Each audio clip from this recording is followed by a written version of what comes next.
ಪಿತನ ಸುತನ ಮತ್ತು ಪವಿತ್ರಾತ್ಮರ ನಾಮದಲ್ಲಿ ಆಮೆನ್. ಪ್ರಭು ಕ್ರಿಸ್ತರಲ್ಲಿ ಆತ್ಮೀಯ ಸಹೋದರ ಸಹೋದರಿಯರೇ, ಈ ದಿನದ ಶಿಲುಬೆ ಹಾದಿಯ ಸ್ಥಳ 13ನೆಯ ಸ್ಥಳ. ಮಾತೆಯ ಮಡಿಲಲ್ಲಿ ಯೇಸುವಿನ ಪಾರ್ಥಿವ ಶರೀರವನ್ನು ಇಡಲಾಯಿತು.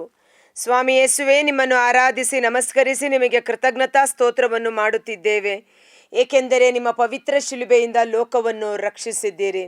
ಹೌದು ಪ್ರಿಯ ಸಹೋದರ ಸಹೋದರಿಯರೇ, ಯೇಸುವಿನ ಪಾರ್ಥಿವ ಶರೀರವನ್ನು ಮಾತೆಯ ಮಡಿಲಲ್ಲಿ ಇರಿಸುವಾಗ ವ್ಯಾಕುಲ ಮಾತೆ, ತಾಯಿಯ ದುಃಖ, ತಾಯಿಯ ಆಕ್ರಂದನ, ಗೋಳಾಟ ಹೇಳಲು ಅಸಾಧ್ಯವಾದುದು. ಆದರೂ ಮಾತೆ ಮರಿಯಮ್ಮನವರನ್ನ ಅಲ್ಲಿ ವ್ಯಾಕುಲ ಮಾತೆ ಅನ್ನುವುದಕ್ಕಿಂತ ಬದಲಾಗಿ ದೇವರ ಚಿತ್ತ ಸಂಪೂರ್ಣವಾಗಿ ನೆರವೇರುವಂತೆ ನನ್ನ ಮಗನನ್ನು ನಾನು ಉತ್ತಮವಾದ ರೀತಿಯಲ್ಲಿ ಮುನ್ನಡೆಸಿದ್ದೇನೆ, ಒಂದು ಹೆಮ್ಮೆ, ಒಂದು ಸಂತೋಷ, ಒಂದು ದೇವರ ಚಿತ್ತ ನೆರವೇರಿತಲ್ಲ ಎಂದು ಆ ಒಂದು ಕೃಪೆಯಲ್ಲಿ ಆಕೆ ತುಂಬಿದ ಸ್ತ್ರೀಯಾಗಿ ಅಲ್ಲಿ ಕಂಡು ಬಂದಿರಬಹುದು. ಪ್ರಾಪಂಚಿಕವಾಗಿ ನೋಡಿದ್ದೆ ಆದರೆ ಮಕ್ಕಳನ್ನು ಕಳೆದುಕೊಂಡ ತಾಯಿ ಗೋಳಾಡುವ ರೀತಿಯಲ್ಲಿದ್ದರೂ ಸಹ ಆತ್ಮೀಕವಾದ ಮಾತೆ ಮರಿಯಮ್ಮನವರನ್ನು ನಾವು ದೃಷ್ಟಿಸಿ ನೋಡುವುದಾದರೆ ಆಕೆ ವೀರ ವನಿತೆ, ದೇವರಿಂದ ಮುಂಚಿತವಾಗಿ ಪ್ರವಾದನೆಯನ್ನು ಪಡೆದುಕೊಂಡಿದ್ದಂಥ ಸ್ತ್ರೀ.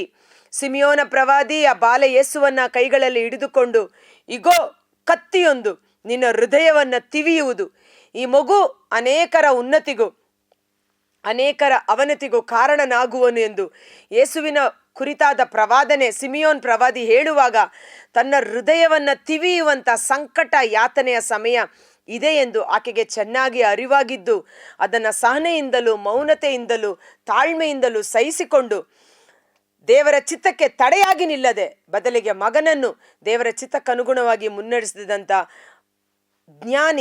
ಜ್ಞಾನವಂತೆ, ದೇವರ ಕೃಪಾಪೂರ್ಣ ಮಾತೆ ಮರಿಯಮ್ಮನವರು. ಈ ಸಮಯದಲ್ಲಿ ಎಷ್ಟೋ ಮಕ್ಕಳನ್ನು ಕಳೆದುಕೊಂಡ ತಂದೆ ತಾಯಿಗಳು, ಗಂಡನನ್ನು ಕಳೆದುಕೊಂಡ ವಿಧವೆ ತಾಯಂದಿರು, ಹೆಂಡತಿಯನ್ನು ಕಳೆದುಕೊಂಡು ವಿಧುರರಾಗಿ ಜೀವಿಸುತ್ತಿರುವವರು, ಶರೀರದಲ್ಲಿ ಅಂಗಾಂಗಗಳನ್ನು ಕಳೆದುಕೊಂಡು ಅಂಗವಿಕಲರಾಗಿರುವವರು, ಕಣ್ಣು ಕಾಣದೇ ಇರುವ ಕುರುಡರು, ಕತ್ತಲೆಯ ಜೀವನ, ನಡೆಯಲು ಸಾಧ್ಯವಾಗದೇ ಇರುವ ಕುಂಟರು, ಬುದ್ಧಿಮಾಂದ್ಯ ಮಕ್ಕಳನ್ನು ಮಡಿಲಲ್ಲಿ ಇರಿಸಿಕೊಂಡು ಗೋಳಾಡುತ್ತಿರುವ ತಂದೆ ತಾಯಿಗಳು, ಹೀಗೆ ನಾನಾ ವಿಧವಾದ ರೀತಿಯಲ್ಲಿ ತಮ್ಮವರನ್ನು ಕಳೆದುಕೊಂಡು ದುಃಖಿಸುತ್ತಿರುವ ಎಲ್ಲರಿಗಾಗಿ ನಾವು ಈ ಸ್ಥಳದಲ್ಲಿ ಪ್ರಾರ್ಥಿಸೋಣ. ದುಃಖಿಸುವವರು ಭಾಗ್ಯವಂತರು, ದೇವರು ಅವರನ್ನು ಸಂತೈಸುವರು. ದೇವರ ಸಂತೈಸುವಿಕೆ ಅವರ ಹೃದಯವನ್ನು ಬಲಪಡಿಸಲಿ. 2 ಕೊರಿಂಥ 1:3 ಮತ್ತು 4 ದೇವರು ಪವಿತ್ರಾತ್ಮರ ಮೂಲಕ ನಮ್ಮನ್ನು ಸಕಲ ವಿಧವಾದ ಸಂಕಷ್ಟಗಳಲ್ಲಿ ಹೆತ್ತ ತಾಯಿಗಿಂತಲೂ ಮಿಗಿಲಾಗಿ ಸಂತೈಸುವವರಾಗಿದ್ದಾರೆ. ಅವರಿಂದ ಸಂತೈಸುವಿಕೆಯನ್ನು ಪಡೆದುಕೊಂಡ ನಾವು ಕಷ್ಟದಲ್ಲಿ ಬಳಲುತ್ತಿರುವ ಇತರರನ್ನು ಸಂತೈಸಲು ಶಕ್ತರಾಗುತ್ತೇವೆ. ಮನೆಗಳನ್ನು, ಆಸ್ತಿಪಾಸ್ತಿಯನ್ನು ಕಳೆದುಕೊಂಡ ನಿರ್ಗತಿಕರು, ಭೂಕಂಪ ಪ್ರವಾಹಗಳಿಗೆ ಸಿಲುಕಿ ತಮ್ಮ ಜೀವನವೇ ಮುಗಿದೋಯ್ತು ಎಂದು ಶೂನ್ಯತೆಯಲ್ಲಿ ಕುಳಿತಿರುವವರು, ಸಾಲದ ಭಾರವನ್ನು ತಾಳಲಾರದೆ ಆತ್ಮಹತ್ಯೆ ಮಾಡಿಕೊಳ್ಳುವ ಆಲೋಚನೆಯಲ್ಲಿರಬಹುದು.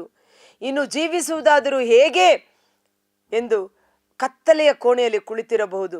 ಇಂದು ಮಾತೆ ಮರಿಯಮ್ಮನವರ ಧೈರ್ಯ, ಸ್ಥೈರ್ಯ, ದೀನತೆ ನಮ್ಮೆಲ್ಲರಿಗೂ ಒಂದು ಉತ್ತೇಜನವನ್ನು ನೀಡುವಂಥದ್ದು.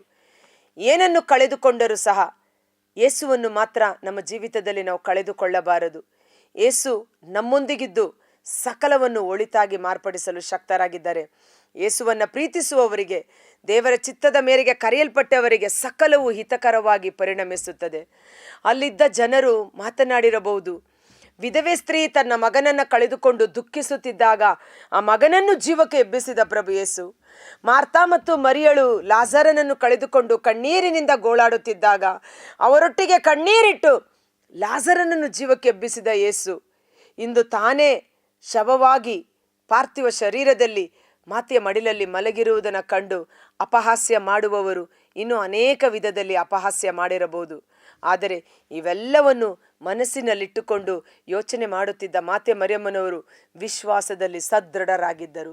ಕರ್ತರಾದ ಯೇಸುವೇ, ಮುಂಜಾನೆ ವೇಳೆ ಯೇಸುವಿನ ಪಾರ್ಥಿವ ಶರೀರವನ್ನು ಮಡಿಲಲ್ಲಿ ಇರಿಸಿಕೊಂಡ ಮಾತೆ ಮರಿಯಮ್ಮನವರು ಧೈರ್ಯದಿಂದಲೂ ಸ್ಥೈರ್ಯದಿಂದಲೂ ದೇವರ ಚಿತ್ತವನ್ನು ನೆರವೇರಿಸುವುದಕ್ಕಾಗಿಯೇ ಮಗನೇ ನೀನು ಈ ಲೋಕಕ್ಕೆ ಬಂದಿದ್ದಿ ಎಂದು ಮಗನನ್ನು ಸತ್ಯದ ಸನ್ಮಾರ್ಗದಲ್ಲಿ ಮುನ್ನಡೆಸಿ ದೇವರ ಚಿತ್ತವನ್ನು ಪರಿಪೂರ್ಣವಾಗಲು ಎಲ್ಲ ವಿಧದಲ್ಲಿ ಸಹಕರಿಸಿ ಬೆಂಬಲವನ್ನು ನೀಡಿದ ರೀತಿಯಲ್ಲಿ ಇವತ್ತು ಎಲ್ಲವನ್ನು ಕಳೆದುಕೊಂಡಿದ್ದರೂ ಸಹ ದೇವರನ್ನು ನಾವು ಕಳೆದುಕೊಳ್ಳದೆ, ಗೋಧಿಯ ಕಾಳು ಮಣ್ಣಿನಲ್ಲಿ ಬಿದ್ದು ಸತ್ತರೆ ಮಾತ್ರ ಅದು ಹೆಚ್ಚು ಫಲವನ್ನು ಕೊಡುತ್ತದೆ ಎಂಬ ಸತ್ಯವನ್ನು ಅರಿತು ಈ ಲೋಕದ ದುರಿಚ್ಛೆಗಳಿಗೆ, ಪಾಪದ ಪಾಲಿಗೆ ಸತ್ತು ಸತ್ಯಕ್ಕೋಸ್ಕರ ಜೀವಿಸುವಂತೆ ದೇವರ ಸಂತೈಸುವಿಕೆ, ಕಷ್ಟಗಳು, ನಷ್ಟಗಳು, ದುಃಖಗಳು, ವೇದನೆಯಲ್ಲಿ ಮುಳುಗಿರುವವರಲ್ಲಿ ಆ ಸಾಂತ್ವನ, ಪವಿತ್ರಾತ್ಮರ ಪ್ರೀತಿ ಅವರ ಹೃನ್ಮನಗಳಲ್ಲಿ ಸುರಿಸಲ್ಪಡಲಿ.